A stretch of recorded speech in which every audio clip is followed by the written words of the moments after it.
ഈ problem solving സ്കില്ലിന്. ഒരു ചെറിയ എക്സാമ്പിൾ എടുക്കാം. സ്കൂളിലൊക്കെ പഠിക്കുക അല്ലെങ്കിൽ കോളേജിലൊക്കെ പഠിക്കുമ്പോൾ ഓണ സെലിബ്രേഷൻ നടത്താറില്ലേ? ഈ ഓണ സെലിബ്രേഷൻ നടത്തുന്ന സമയത്ത് നമ്മൾ ഓണ സെലിബ്രേഷൻ എന്ന് വെച്ചാൽ നമുക്ക് ആദ്യം പൂക്കളം വേണം അല്ലേ? യെസ്. ഇപ്പോൾ സാധാരണ ഈ പൂക്കളം ഇടാൻ വേണ്ടി നമ്മൾ ക്ലാസ് ടീച്ചറിൻ്റെ അടുത്ത് പെർമിഷനൊക്കെ ചോദിക്കും. സാറിന് ടീച്ചേഴ്സ് എന്ത് പറയും?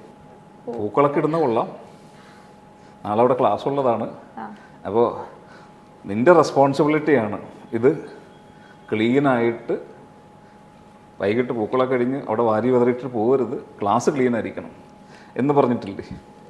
ഓക്കെ, സപ്പോസ് ഈ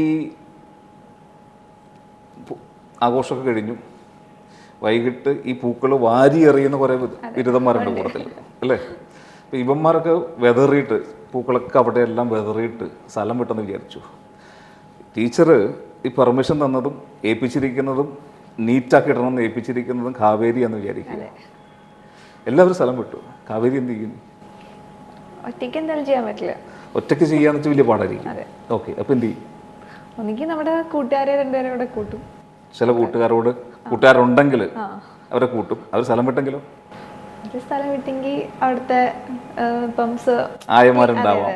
അപ്പോൾ നമ്മുടെ ചേച്ചിമാർ ആരെങ്കിലും അവിടെ ക്ലീനിങ് സ്റ്റാഫ് ഉണ്ടാവും, അവരുടെ സപ്പോർട്ട് എടുക്കാം. ഇത് രണ്ടും ഇല്ലെങ്കിൽ അടുത്ത ഓപ്ഷൻ, ഇപ്പോൾ അവിടെ ഒരു വാക്വം ക്ലീനർ ഉണ്ടെങ്കിൽ വി ക്യാൻ ഡു ഇറ്റ്, നമുക്ക് തന്നെ ചെയ്യാൻ പറ്റും അല്ലേ? ഇതൊരു പ്രോബ്ലം സോൾവിങ് സ്കില്ലാണ്.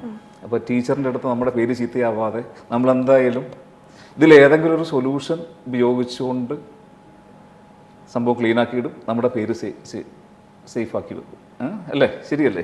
അപ്പം ഇതേപോലെ ഒരു ചാർട്ടേഡ് അക്കൗണ്ട് ഉണ്ട്. അദ്ദേഹത്തിൻ്റെ ഒരു client cash flow problems face ചെയ്യാമെന്ന് വിചാരിച്ചു. അപ്പോൾ സമയത്ത് ഈ പറയുന്ന ഒബ്ലിഗേഷൻസ് ഒന്നും മീറ്റ് ചെയ്യാൻ സാധിക്കുന്നില്ല. അപ്പോൾ ഇവിടെ അദ്ദേഹം ഈ ഫിനാൻഷ്യൽ സ്റ്റേറ്റ്മെൻറ്റ്സ് ഡീപ്പായിട്ട് അനലൈസ് ചെയ്യും. എന്തുകൊണ്ടാണ് ഈ ഫിനാൻഷ്യൽ പ്രോബ്ലം കമ്പനിക്ക് സംഭവിച്ചതെന്ന് കണ്ടുപിടിച്ചിട്ട് അതിനുള്ള സൊല്യൂഷൻസ്, ഈ ക്യാഷ് ഫ്ലോ പ്രോബ്ലത്തിൽ നിന്ന് വെളിയിൽ വരാനുള്ള സൊല്യൂഷൻസ് കമ്പനിക്ക് അല്ലെങ്കിൽ തൻ്റെ ക്ലയൻറ്റിന് റെക്കമെൻഡ് ചെയ്യും.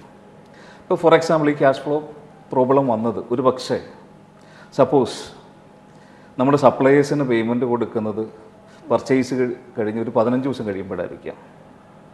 ഇപ്പോൾ മാർക്കറ്റ് സ്റ്റാൻഡേർഡ് അനുസരിച്ച് അല്ലെങ്കിൽ കോമ്പറ്റീറ്റേഴ്സൊക്കെ മേ ബി ഒരു 45 ദിവസം കഴിയുമ്പോഴായിരിക്കും സപ്ലൈസിന് പേയ്മെൻറ്റ് കൊടുക്കുന്നത്.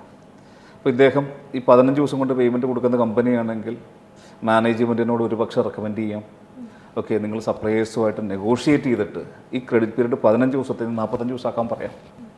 അതേപോലെ തന്നെ റിസീവബിൾസ്, നമുക്ക് കിട്ടാനുള്ള കാശ്, ഇപ്പോൾ ചിലപ്പോൾ ചില കസ്റ്റമേഴ്സൊക്കെ നമുക്ക് കാശ് തരുന്ന 6 മാസം കഴിയുമ്പോഴും 3 മാസം കഴിയുമ്പോഴൊക്കെ ആയിരിക്കും. അപ്പോൾ നമ്മൾ ആ കളക്ഷൻ പീരീഡ് ഒരു 45 ആയിട്ട് കുറയ്ക്കുക അവരോട് സംസാരിച്ചിട്ട്. അപ്പോൾ അതേപോലെ തന്നെ നമുക്ക് കിട്ടാനുള്ള കാശ് റിസീവബിൾസ് ഇതിനകത്തൊരു ഫാക്ടറി ചെയ്യാന്നൊക്കെ പറയും. അപ്പോൾ ഫാക്ടറി ചെയ്ത് കഴിഞ്ഞാൽ നമുക്ക് ആ എമൗണ്ട് അഡ്വാൻസ് ആയിട്ട് കിട്ടും. അപ്പോൾ ഇതുപോലെയുള്ള സൊല്യൂഷൻസ് പറഞ്ഞു കൊടുത്തുകൊണ്ട് ഈ ഫിനാൻഷ്യൽ പ്രോബ്ലത്തിൽ നിന്ന് തൻ്റെ ക്ലയൻറ്റിനെ പുറത്തേക്ക് കൊണ്ടുവരാൻ നോക്കുമ്പോൾ അത് ഒരു ചാർട്ടേഡ് അക്കൗണ്ട് പ്രോബ്ലം സോൾവിങ് സ്കില്ലാണ്.